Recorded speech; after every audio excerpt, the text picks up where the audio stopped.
So Moon Knight episode 1 just dropped today, and I'm going to give my spoiler review on this episode. So I'm going to review each episode weekly, and it will be spoilers because there's not really necessarily a point in doing a non-spoiler and spoiler review for a show that people can basically watch whenever they want.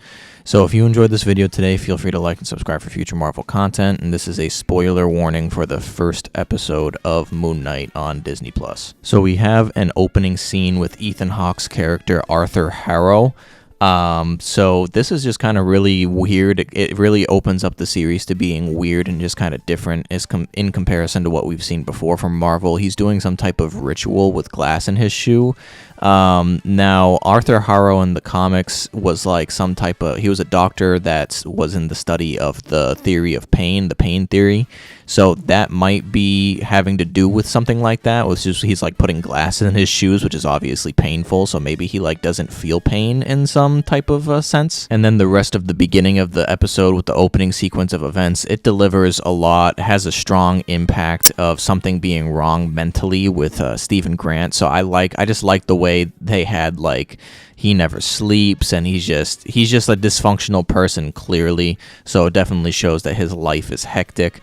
Whenever it cuts away to when he blacks out into another personality, I think is really cool because it leaves to people who might not understand, it leaves a mystery as to what's going on, but it's also kind of a semi-smart tactic in a way to advance the plot faster because you're kind of getting rid of all those action scenes that might have taken place and you just advance to what happens after the fact. So it was able to advance the plot faster without feeling like the episode itself was going too fast. So I thought that was actually really smart.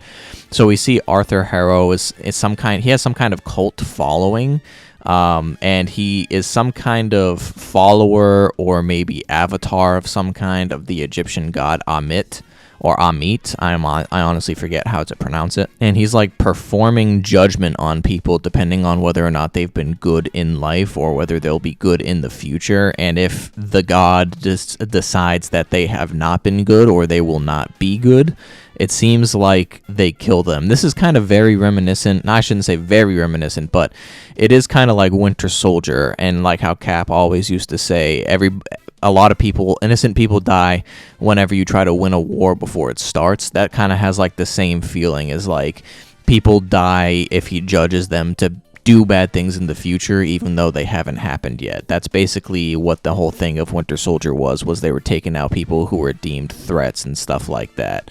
So, I mean, I definitely like the way that this is going with it, though. So, knowing that Mark Spector is the main identity of Moon Knight, clearly Arthur and Mark have crossed paths at some point before, maybe even in the origin of Mark becoming Moon Knight, because obviously Ethan Hawke's character recognizes Stephen Grant, but he says Mark, the mercenary, so he clearly recognizes him as Mark Spector.